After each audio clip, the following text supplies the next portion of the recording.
You know the truth, and what you know will set you free. Freedom comes from what you know. There are many of us who are free, but we don't know it. Hey everybody, welcome to another episode of Uniquely Designed. I just want to thank you for tuning in. Thank you for being a part of this season and this journey through conversations and I'm so excited that I get to share these conversations that I get to have with amazing people. And I thank you for whether you're watching, whether you're listening to it on your podcast apps and things that you use to listen, or you're viewing, or you're having discussions about it or commenting on it, whatever it is you're doing. I really appreciate it. I thank you for doing that. And this conversation I'm having today is with an amazing person. I think that all the people that I've interviewed or talked to have been amazing, but this conversation, as I believe will do for you what it even did for me, it helped to cause me to reflect on some of the ways that we have handled people, and will make you look at yourself, or maybe look at things in a way that maybe you have looked at it, but maybe have just not said out loud. And they're not always bad. But today's conversation is a really great in-depth conversation that I have with Lacresha Berry, who I've known for over 20 years, which means that we have aged. Yes, and but there's nothing wrong with that, and I'm grateful for that. She actually did a video about that, about aging. You should find out. She followed her on TikTok and I guess she's on YouTube, Instagram. She's everywhere. I think she's under the name of Berry Cole. I know her by Lacresha Berry, and she is a native of Lexington, but she's always been authentic. She's a writer. She's done theater. She can sing. I don't know why I didn't ask her to sing. She can sing. She dances. She does. I don't know what she doesn't do, but what she does today is she pulls back layers, and she talks about her evolving and what it's meant to be, and learn how to embrace her authentic self. That is something worth talking about, how we've all had to pull back layers. And sometimes those layers were hard to pull off, but she did it, and we are doing it. We're having this discussion. And those of you who are tuning in, I want you to go ahead and share with someone else that maybe need to do it, or is in the process of pulling back layers as well, and discovering your most unique self. So I'm so grateful for this conversation. So let's go ahead. Let's get into it right now. Hey everybody, you already know who I'm talking to because I've already done the intro. I am talking to someone that I admire and am extremely inspired by. So it is my pleasure to talk to, as she says on all of her social platforms, call her Berry, but I don't know her by Berry. But we're going to use Berry for the time being, but I don't know her by that. So hello, Berry. You can call me Lacresha Berry. Lacresha is all I know. So yeah. How are you? How are you? I'm doing well. I'm feeling good. Just got finished doing some errands, but I feel great. I feel light and beautiful, and yeah, feel good. I was trying to think about how long I've known you, and I couldn't put a number on it. I don't know the number. And how long. I was thinking like Nina and Angel and the whole group. I was like, I know it has to be over 20 years because I don't really know the number. It has to be. I think we met when I was doing the resident desk when y'all came to do something at UK. It had to be 98. Had to be.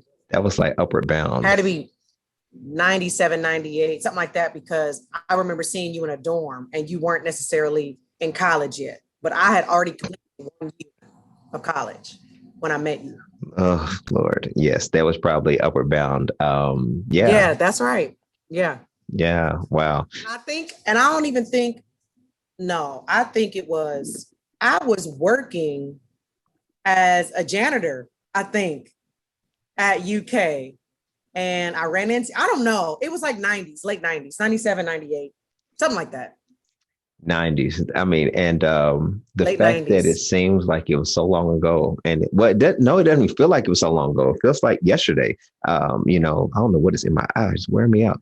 But it seems just like it was yesterday. But it has been over 20 years.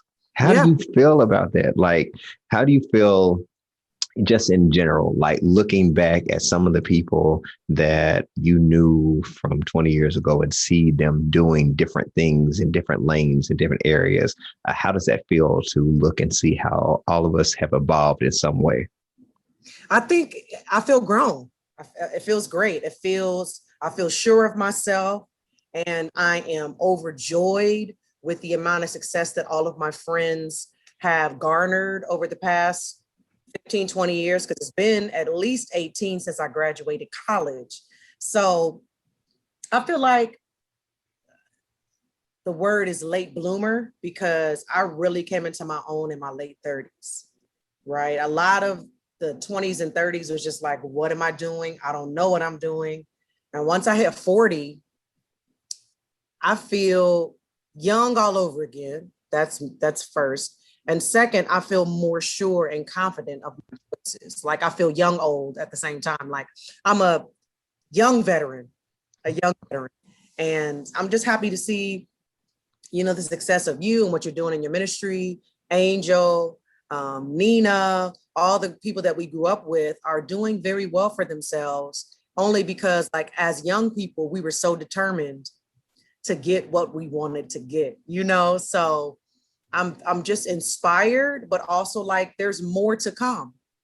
The best is yet to come. So for me, I just feel excited and happy for all of my friends, because we were talking about this at 19 years old, at 18 years old, at 17 years old. So yeah. Do you feel like our environment or the mentality that we could be more was shaped as we got older, as we grew? Or do you feel like, um, as you say, you were a late bloomer? Because, you just mentioned these are things we talked about a long time ago, because a lot of different Mm-hmm, things that you're doing, different things that we're doing in different lanes are not necessarily mm-hmm, things that we saw right. around us, Mm-hmm, but it's something that we felt that was in us the whole time. So where do you mm-hmm. feel like that some of the stuff that you do now that you said you talked about a long time ago, I mean, where do you feel like it came from? My dog is being extra right now. Hey, dog, what type of dog do you have? Every time I'm on Zoom, she's a mixture of a Chihuahua and mini pincher, but she had her little squeezy ball about to make all the noise. And I was like, let me just grab it right now. Just like a child, just like a Yeah, child. It's yeah, for a child. yeah. I think when I say late bloomer, there have been, so I have reconciled a lot of my childhood. I'm reconciling a lot of my childhood trauma. Okay. I'm in therapy and I'm trying to work through a lot of the stories that are in my head that told me that you're not going to be successful, that nobody's going to know your name, nobody wants to hear you sing. Um, those things were said to me when I was in college, and from people that I consider to be loved ones. Because as a Black woman in the world, pursuing your dreams is a language that we don't all speak. And a lot of our elders and the people that came before us might only understand the language in which they grew up in. And for me, I wanted to break barriers even as a young person. I wanted to see what it was like to create my own work. I wanted to see what it was like to talk about inequity, injustice, speak up for those that have been silenced. And I didn't know that I was seeking freedom so early, but now I can articulate and say that all of us have a story to tell. And it's not anybody's place to say that your story is not valid or enough. So I think for me, being a late bloomer is because I listened to the stories and believed the stories that people told me. And I kept those in my head and said, I'm going to sabotage my success because that's what I'm supposed to do. I'm not supposed to reach for the heavens and the stars and everything above this apartment or the house or the school, right? And UK is what I made it, but it's not what made me, right? Mm-hmm. Because Mm-hmm. I was told so many things as a young Black theater artist, and we weren't taught to be entrepreneurs. We weren't taught to be our own writers and tellers of our own stories, of our own narratives. So I think a lot of it had to do with, I got to get out of the mentality that I can't do it. And so I had to really convince myself and believe in myself in order for me to do the work that I'm doing right now. So I think I always had in my mind that I wanted to do one-woman shows, but all the obstacles told me, I don't think so. I don't think so. And I had to physically move, right? Because in Kentucky, I swear I thought I was ugly. I swear I wasn't talented. I swear I wasn't all these things. And then when I left my comfort, I'm not saying everybody has to do this, but for me, I had to leave my comfort, which was physically leaving Kentucky, to seek and to understand who I really was. And I think that sometimes when we talk about and to go even to build on comfort and limitations and stuff, I don't always think, as you said, people don't always necessarily have to leave at a certain location, but Right. sometimes the comfort are the parameters and the limitations of what you put on yourself, period. Right. That you feel like you can't go beyond that. And there are a lot of people that are living in their comfort zone, and they have moved many cities and changed and Right. gone to many locations, Mhm. but continue to fall back to that place. And Right. when you talk about therapy, and which of course I'm a proud proponent of it, I believe in it. I believe in a couch. I believe in it every day. It's my favorite day of the week. Anytime I get to go and process those things, but the fact that you committed to doing the work to say, this is not what my life is supposed to be like. Right. And that you did that and continue to do it. As you say, you're still, developing. And I think we're all in some level still evolving in that different way. Is to be applauded, the fact that you did that. I mean, girl, you've been singing circles around people for years. So for you to ever think that you couldn't sing, please, girl, Thank you. I would just give you a cup of water. You've always sang. Thank you. I appreciate that. But like, I hear you got it. You got to understand that when you hear things that go viral and you're on TikTok as you are, and you're on all of these Instagram and Facebook, I sing like flat-footed, bare chests, singing. Okay. And I don't know necessarily, we always talk about this with Nina and Angel, that I'm like, ooh, like all of those things that make singers the singers that they are. In my mind, those were my limits as well. But then based on all the stuff that I'm doing, my voice is just fine. It's my lane. But yeah, I think that sometimes society always seems to shine a light on the same thing over and over again. Yeah. Like just rebottle it. And it's almost like I compare it to like some of the movies. I remember when it was a while ago. No, recently. I think Cruella came out or something. And of course, it's a story that they haven't told, but in some regards, they just keep repackaging the same story and shelving it and then producing it again. And it's just like, I know this story. I've already seen it before. So it's like some of these singers or some of the different things that some people call excellent or whatever. And I'm like, if you take the auto tune away, and if you take some of that stuff away, they are not able to just sing purely. I think what you have and what so many, but very few have, is the ability to go into a place that is not commercialized. It's just a place that comes from them. When we think of Whitney Houston, it wasn't Whitney's runs that everybody loved. It was the soul and the passion that she had that has the energy. Yeah, it was like all of that was wrapped up in this small little frame of a person that she couldn't do half the runs that all these people do. but it was something that could not be replaced. And I think that is something that you've always had the ability to carry, to have that simple soul, regardless of what anybody else was doing. Heck, I can't do all the runs people do either, but I'm just saying Thank you have you. had that ability to do that. Thank you. I appreciate it. I mean, I do runs, but they're pretty much the same ones. So I do run, okay, because my mom says I run too much. I'm like, no, I don't. I'm like, I'm not even, they're just not as, fancy. That's all. They're just a little, because if you talk to Nina or Angel, they'll say I'm the runner of the group, but I'm like, I don't, they're blues runs. They're blues runs. I But remember, either way. I remember Angel a long time ago. She was try. I just want to know how to run. Just like I want to run. I want to run, and she would try, and she would just laugh. I'm like, everybody can't do it. It's okay. Everybody, it's okay. It's But okay. like Angel is everything. So it doesn't matter what she can't do. Let's look at all the things she can do. Like Yeah. everything. She's an inspiration to me, and we were in school together. So I really appreciate her, going back to people that we grew up with that are doing like big things and great things. And she's been doing it. Like we all have been doing it. So she's getting the recognition now because she's a confident, strong, powerful woman that's been working for 20 years, Yeah. People don't know their part. Yeah. They don't know that part. They don't know their part. Yeah. So let me ask you this, because when we talk about they don't know their part, there are so many people who will judge your now and not ever know your before.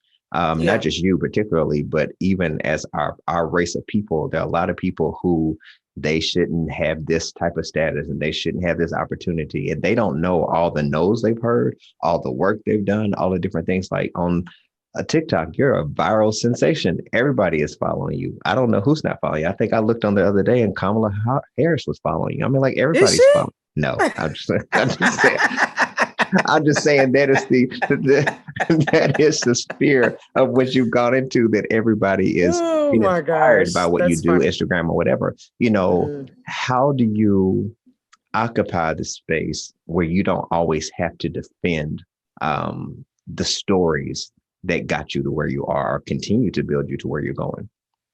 Great question. I think for me, it's whatever you believe to be true, believe it.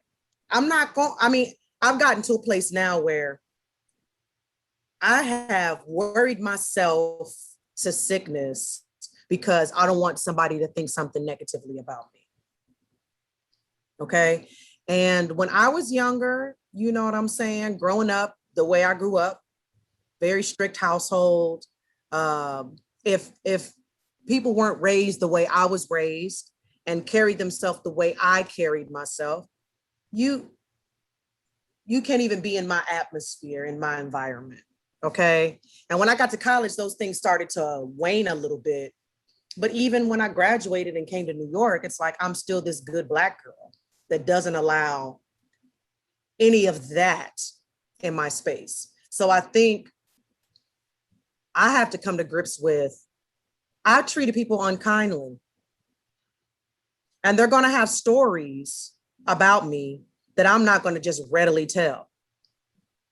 But there's nothing you can do right now at my big age to embarrass me, because I own it.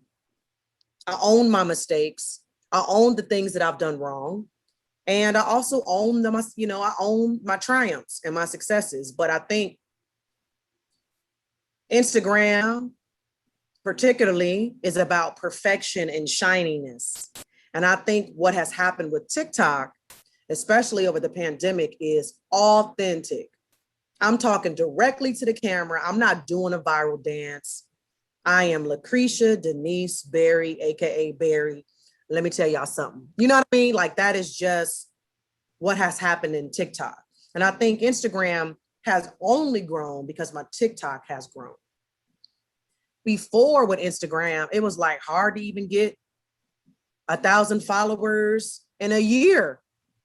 And then a couple of videos went viral because of some trends on TikTok. And then I'm almost, I'm over 6,000 now, which took me, I felt like forever just to get to 4,000 or 5,000.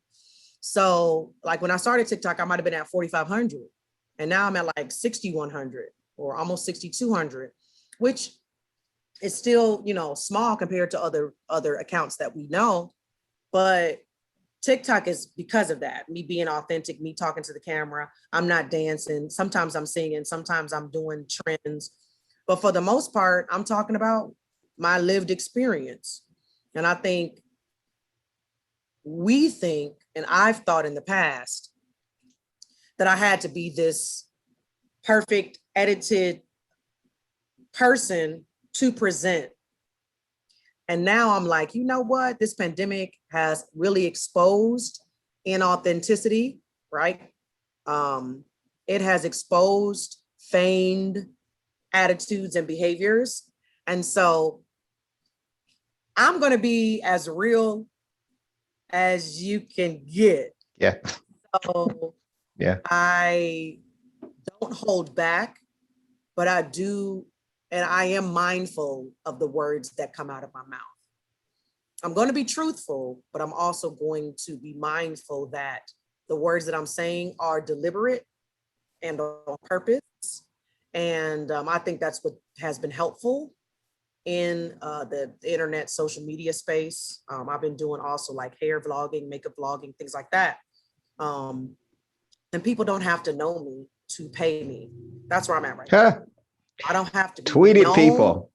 Okay. Yes. I don't have to be known at all. I think popularity was something that I wanted when I was 25. And now it's just like, okay, we can be famous, but are you getting paychecks in your hand? Right. So I think a lot of the social media stars that we know and love, they might not be getting paid. They might be getting endorsed, but are you getting paid? So I think, and that's important because I need to pay rent. I need to have a sustainable life.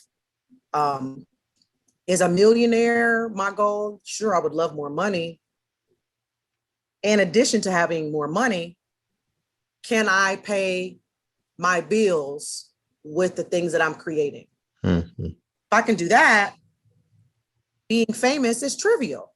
Being well known is small change because the life that I've created and the work that I've created is paying itself while I'm sleeping, right? So that is always the goal. And that's kind of like the roundabout answer for social media and what that feels like and all that. Do you feel like you became more creative in the pandemic than you were before the pandemic? I feel like I've was doing all of this before the pandemic. I've become more visible during the pandemic. Okay. Visible. I feel like I was kind of invisible on social, not invisible. Invisible is not the word, but more hyper visible, more visible during the pandemic because all people had was social media. You know? Yeah. We couldn't really go out as much. And in the height of all the protests and inequities, especially in New York City where I live, people were beating down Black creators' doors for content. So that has been, I've been hyper visible because it's, again, inauthenticity is like kind of leaving, right? The shininess of Instagram is kind of like I'm noticing the shift because TikTok is so honest and you see people's backgrounds and you see fuzzy screens and cameras. So I think I'm only more visible because I think the paradigm has shifted in social media and it's continuing to shift. Right. Yeah.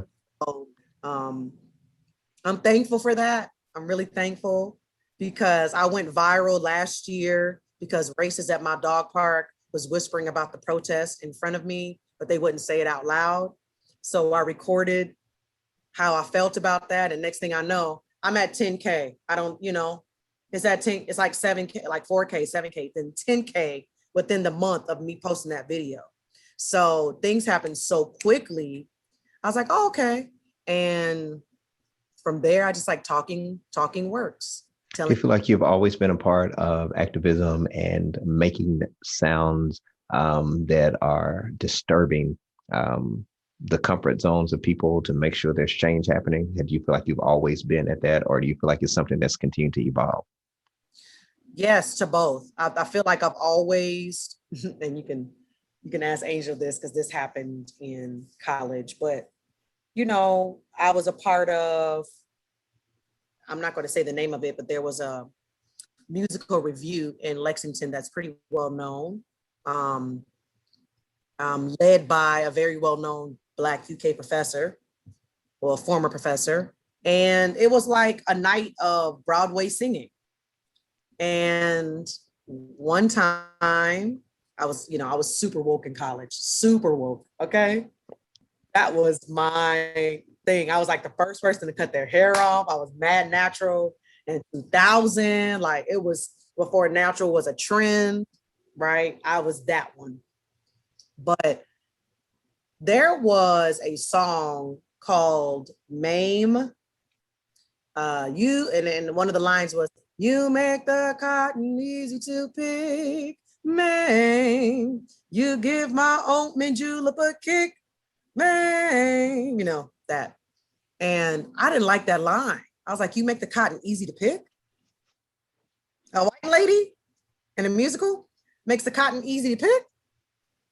And I was told it's fluff. It's not that big of a deal. I don't see what the issue is.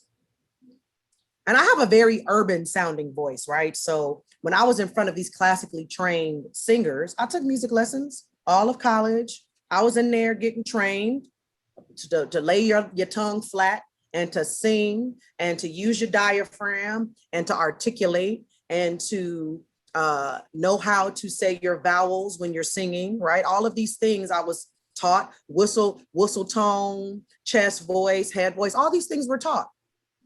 Okay.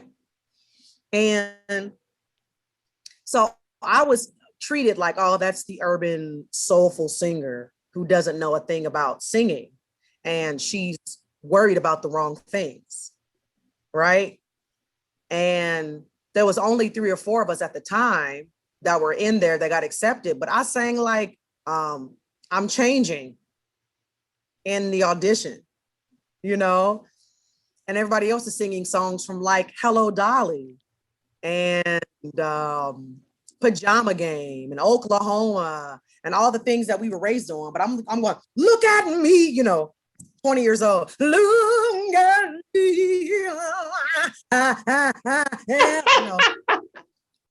And I can just know that they're like, okay, we're just gonna make her a background singer. There's no way she's gonna have a lead because she's too Black, too militant, too activated. And I got that energy. Okay. Other people might tell you different, but as far as I'm concerned, my intuition was correct. And I quit. I was like, nope, I'm not doing it. Have fun. I will never do it. This is not my lane. Okay. So my aspiration isn't Broadway. My aspiration is authentic storytelling. And if Broadway wants me, that's what they gonna get. And if that is not what they want in a storyteller, then I don't think I need to be on Broadway. And that's how I feel. So I might get famous at 60, but at least I kept it real. You know what I mean? So that has always been my positioning. But now I can articulate it much more clearly than I did when I was 21.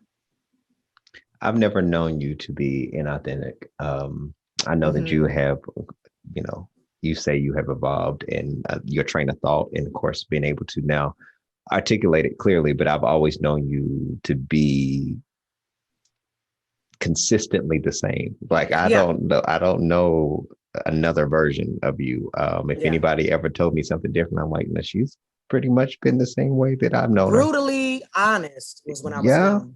I remember some conversations. You've always been brutally honest. Always. And I just don't think now. So I don't think I'm brutally honest now. That's the thing. But I've always been authentic and honest. I just don't think brutal is where I'm at. I will tell you, I just don't think I have to be abusive to do so. I think sometimes I was trying to jab and be provocative when that's not necessary. And I think I'm embracing my softness and gentleness and humility a lot more, and joy and value and worth of my own Black womanhood. And I think that's more authentic than me trying to make a point and making somebody feel bad because I made that point. I think that was my unconscious focus as a younger person. And now my conscious focus is, yes, I'm going to be authentic. I'm going to be totally authentic, of course, because I can't be in no other way. But I'm not going to, again, waste my time trying to prove myself or hurt people in the process of trying to prove myself. So yeah, that's where I'm at. You said something when I asked you to do this that I wanted to talk about for a moment that I thought was authentic as well.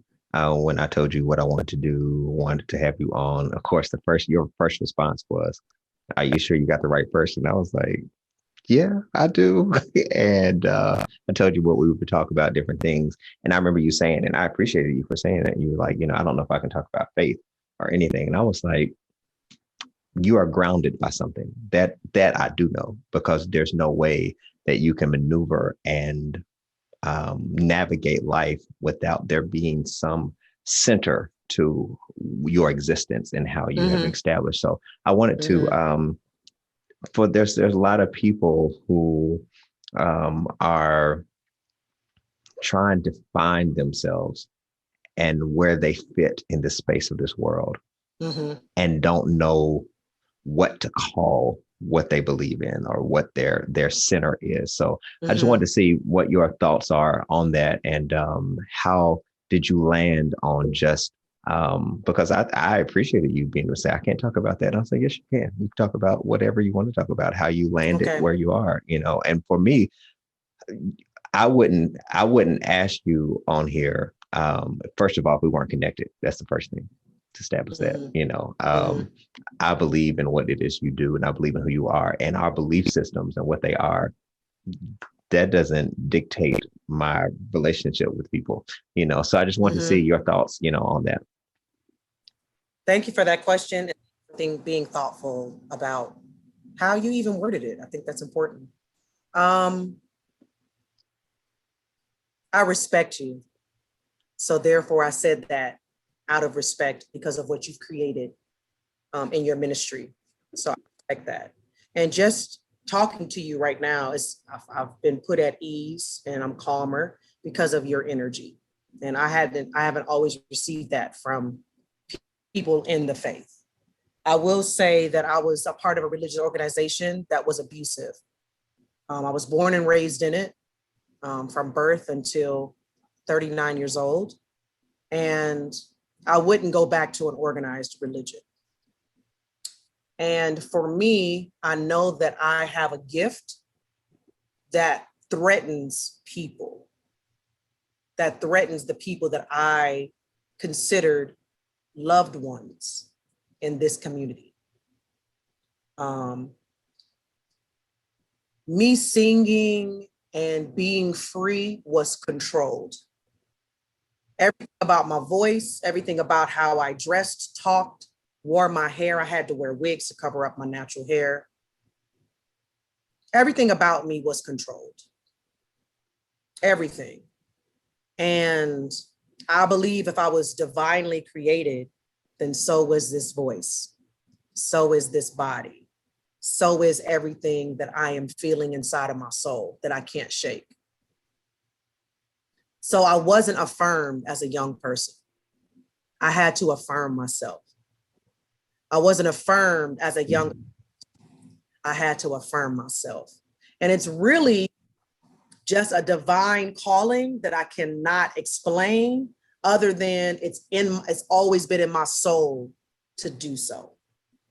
What you call that, God, divine right, the universe, our ancestors, all of it, yes.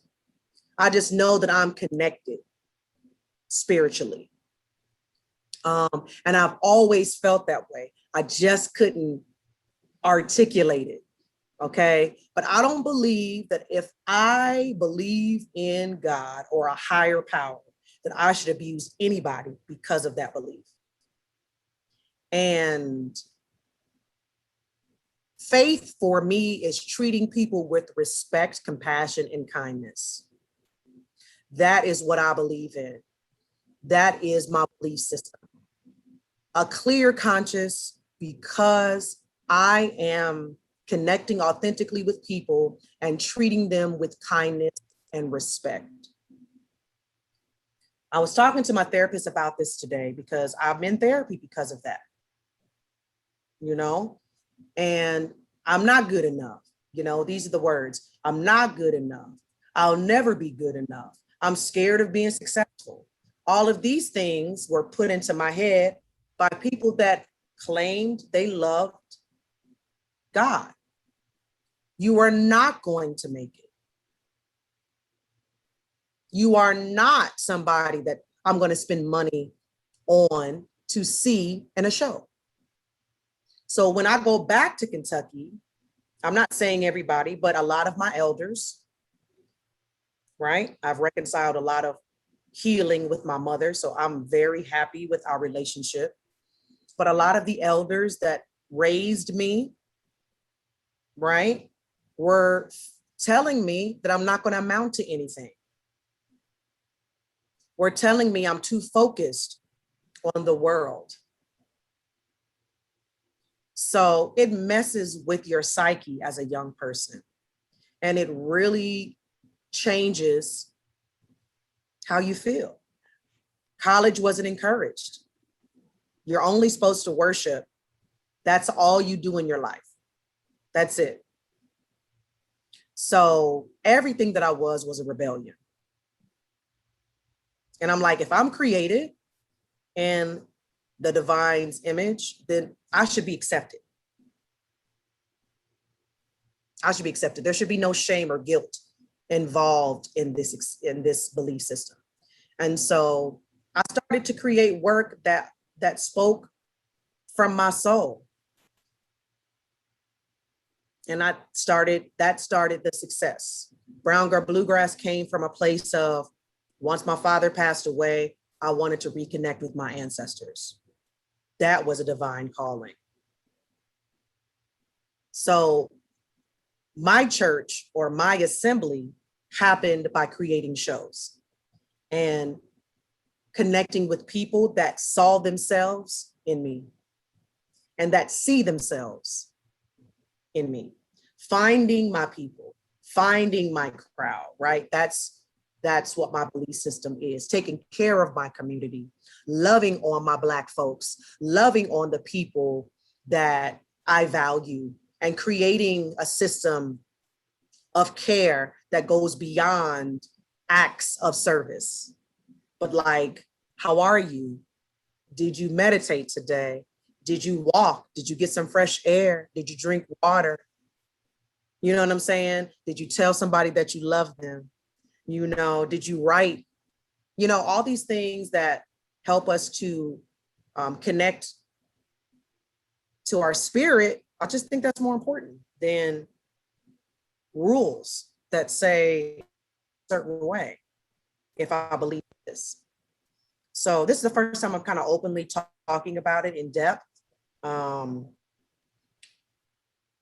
Like, you know, on a forum that's going to be released. But yeah, that's in a nutshell what I've experienced and where I'm at right now.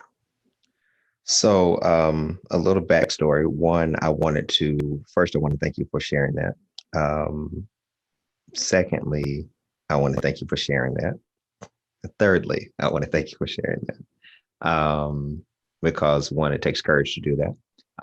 And secondly, one of the reasons that I created this was because I believed that there are many conversations like this that need to be had and just dialogued about or talked about or heard without interruption and without defense. My tagline that I have on my shirt and on my lots of things I have, it says more than a preacher. And some people ask me, like, what does that mean? What you trying to say that you better than that? But what I'm saying is, I'm not a label. There's more to me than that. And I feel that in response to some of the things you said, that some of us became what we were never designed to be. And we created these kingdoms and these systemic areas of oppression that kept people from evolving into their most authentic self, whatever that meant. Didn't necessarily have to mean dress like this, be like this, sing like this, believe like this or whatever. But who are you created to be? And what does that look like? And God does not make junk.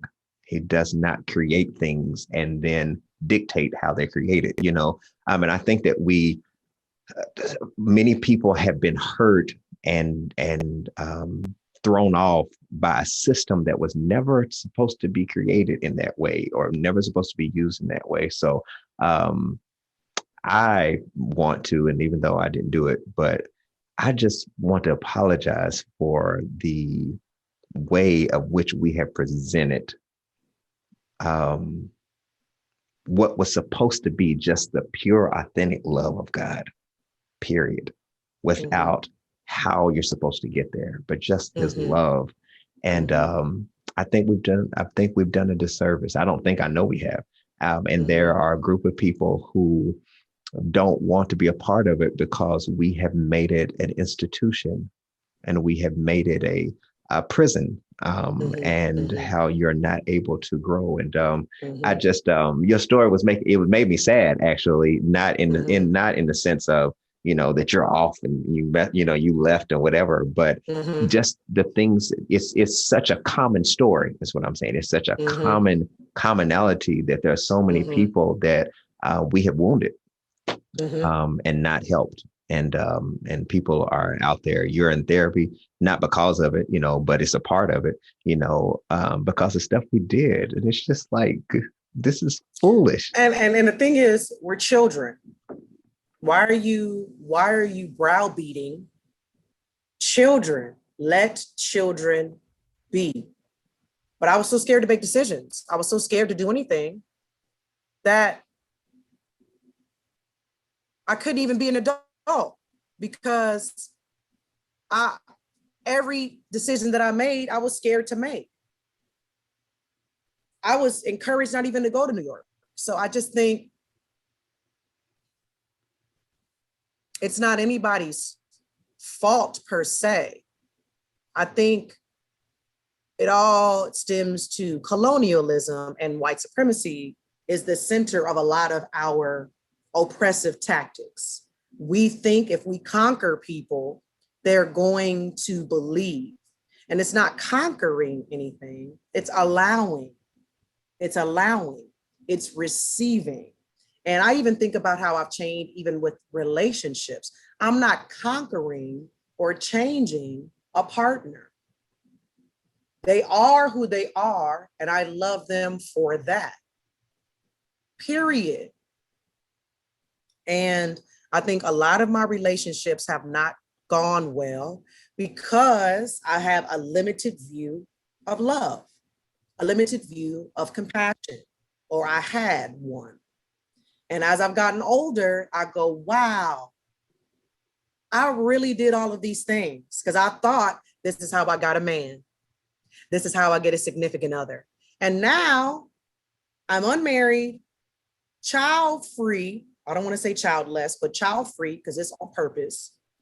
And the world, in my experience, in my own personal experience, values marriage and children over being single and child-free. I've also had to reconcile with that. What does my life look like at 42 after I decided not to have children or seek marriage? If it happens, cool, but seek marriage. Am I lesser? Am I not a child of God if I don't choose those things?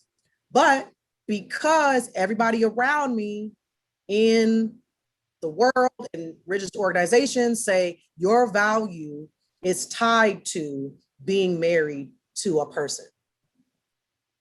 It's tied to property. It's tied to child rearing and child birthing. And I just think we've done a disservice, like you said, to a lot of people because everybody's path is different. Yeah. Yeah. And I was think that that's told. important that we Mm-hmm. recognize that. And for those people who are watching and or listening to this via Mm-hmm. podcast, I want to just clear the air real quick because I know some people are like, he just did away with the church. No, no, I'm not doing No, that. no, not at For those all. of you all who are watching who will take sound bites and take things. No, what I'm saying is what matters has not mattered. And we have Mm-hmm. there are people who, for instance, there are a lot of us. I'm using you for example, or Fantasia, or Mm-hmm. anybody else. Like Mm-hmm. you want them in their choir? No, they need to be out there creating and doing different things. They're not Mm-hmm. supposed to Mm-hmm. be. And we have to Mm-hmm. celebrate the Mm-hmm. evolving of people and expressing love and faith and whatever that looks like in different areas, and celebrate that and not try Right. to control and dictate Mm-hmm. according to what I'm comfortable with. There are people who might say that someone doing a podcast, that's not, I'm not, but I mean, everybody has a lane and we're all Mm-hmm. effective in that lane. And if we can learn to celebrate that and celebrate your lane looks different than mine, but I sure do really Right. like the lane that you're in. I really like what you're And vice doing. versa. Yeah, Right. Right. that's important. It's not believe like me, run like me, wear the same shoes I have, wear, have your hair like mine. No, it's like I really like what you do. I like how you do that. I can't do that, but I like that. I value that. I appreciate that. And you're winning in that. That's your thing. That's good. I like that. That's that's what I wanted this conversation to be Yeah. about. Like, I'm not, you don't have to sing "Soon We'll Be Done with the Troubles of the World" for me to for you to be my friend. Right. Your light that shines through what you do is what I'm connected to, and Yeah. what many other people are connected to. Like, there's Mm-hmm. something about your light that shines, and there's something about Mm-hmm. your Mm-hmm. authenticity. Those types of things are at the core of our belief system and who we Right. are and what we were created Mm-hmm. to be. Not the, as you said, the rules Mm-hmm. and things Mm-hmm. that have put people into a prison that were originally designed to be free. How are Right. you going to tell me I'm free in one sense and then put me in a prison in another sense? Now, Yeah. which I one mean, am it's I? slavery all over again. Yeah. I think we as a people, sometimes we are even good at the bad things. We're even good at um, Black excellence also looks like really great oppression amongst ourselves. So I think we just have to be mindful of the words we release. We have to be mindful of the things that we say and our impact over intent, right?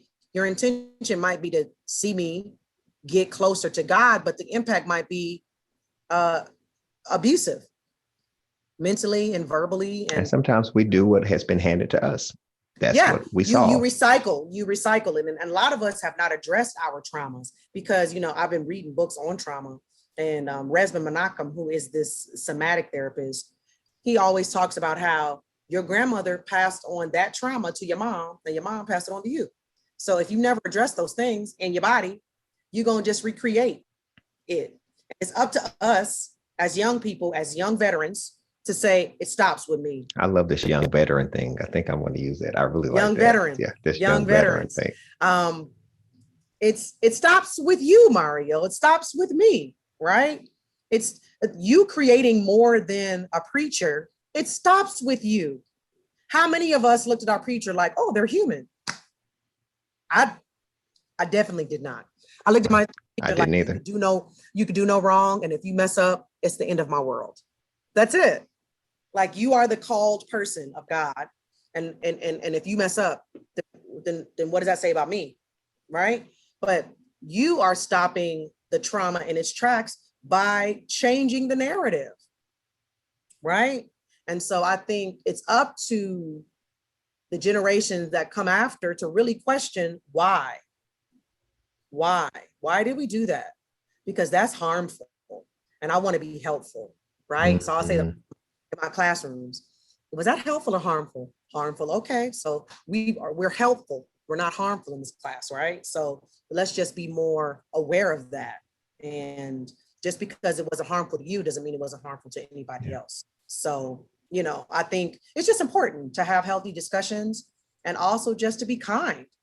And I think, when you said discussions, I think that to if we would, and I say we, meaning people in my particular one of my lanes, it's not Right, all of my right. lanes, but one of my Mm-hmm. lanes as a pastor, whatever. If we Right. would do more listening instead of dictating, I think that Right. we would hear, the tide has shifted. There's been a change, and we're Right. still trying to hold up something that might not even be effective anymore. And listening to you has been helpful. I hope not just it's been helpful to me. I hope it's been helpful to many people who are I watching hope and who are so. listening. Yeah, I hope that so. that more importantly, that maybe it's giving people the language. And those of you who are watching or listening, the whole thing about thinking out loud, you don't have to agree with anything we're talking about, but That's think right. about it, have a conversation about it, and land on your own truth. Whatever works for you, Hmm. land on that and live in it, and create a Hmm. TikTok and call it a day. All right. So Hey. here is here is my short list as we wrap it up. Here's my short list. I mean that. Here's on my on the spot questions. What is Okay. on your bucket list that you haven't done? I okay. I want to travel to Bali. Okay. Bali. That's Okay. it. If I go to your Indonesia. car right now, what is playing? Jasmine Sullivan. I love Jasmine Sullivan. I don't have a car, but my Okay. iPhone. Okay. Yeah. Most people, well, you're in New York. Why do you need a I'm in New car? York on my What do you, train ride.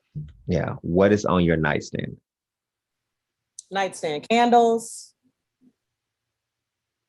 and plants. Okay.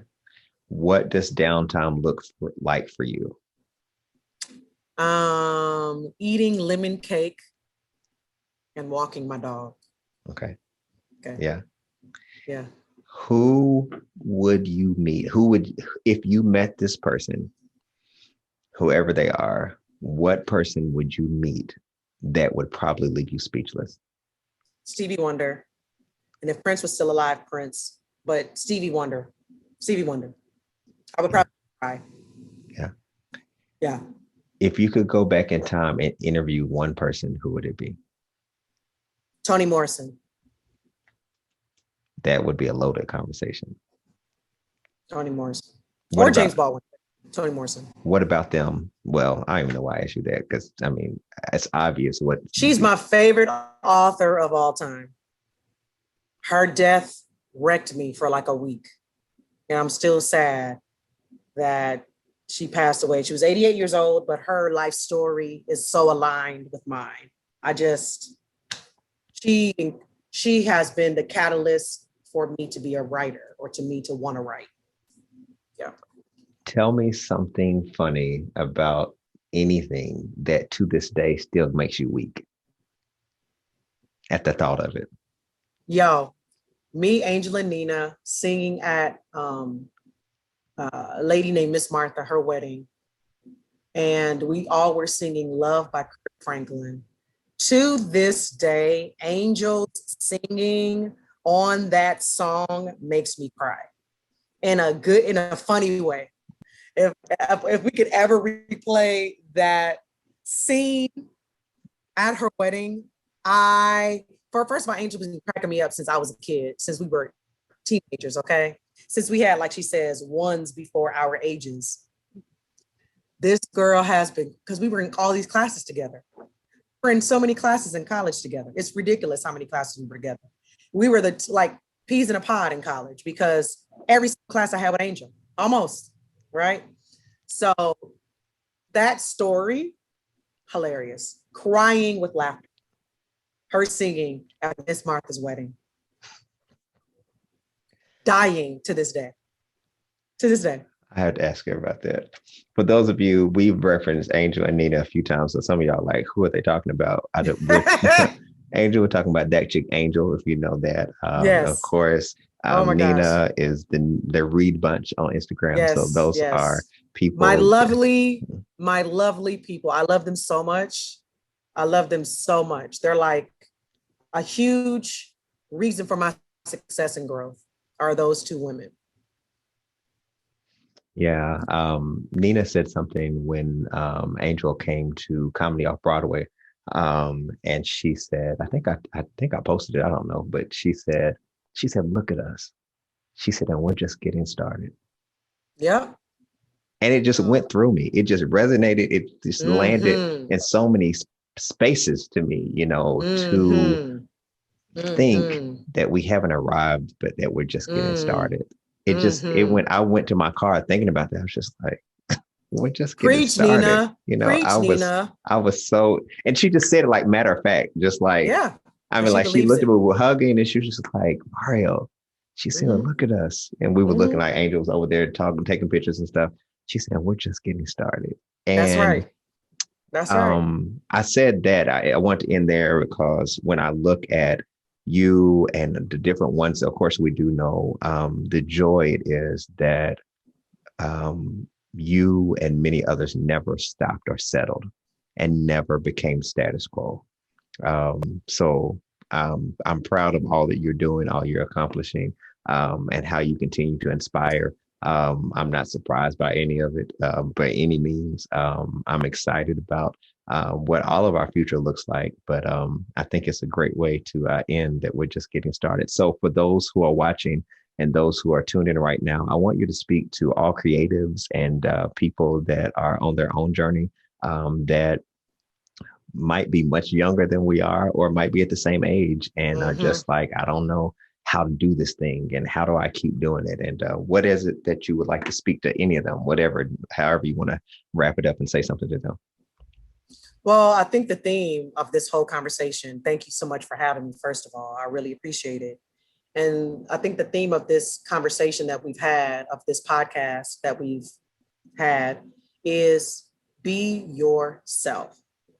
I think I struggled so much trying to be others that I didn't realize my gift was to be myself, to understand what my lane was, and to write the thing that you want to write, and to sing the thing that you want to sing, and to do the thing that you always wanted to do, and do not wait for permission to do it. Yeah, that's it. Don't wait for permission. Ask for forgiveness later on, but don't ask for permission. So everybody that's it. Now tell everybody where they can follow you because we want your TikTok and your Instagram and everything else. We don't want it to be another year that it takes you to get 1,000 more followers. Okay. So tell them where to follow you. I am Berry and Co on Instagram, on TikTok, on Twitter. I think Lacresha Berry on Facebook. I have Lacresha Berry on YouTube. Yeah, I mean, we out here. Berry and Co. You're gonna find all my other Instagrams that I have, thousands and thousands of them. So yeah, we out here. So she's out there, y'all. Y'all heard it first here. So y'all do what you need to do. Y'all go follow her. And if you need to, tell her that I sent you. Thank you all for tuning in. And I hope you've been inspired. Again, for tuning in. Remember to like, subscribe, or even rate this podcast wherever you're listening to it. Or comment if you're watching this on YouTube. And remember to share it with whoever you know needs to hear it. Until next time, breathe in. Be the best version that you can be. Everybody else is taken. And remember to embrace your own unique design. I promise you, somebody will see you soon.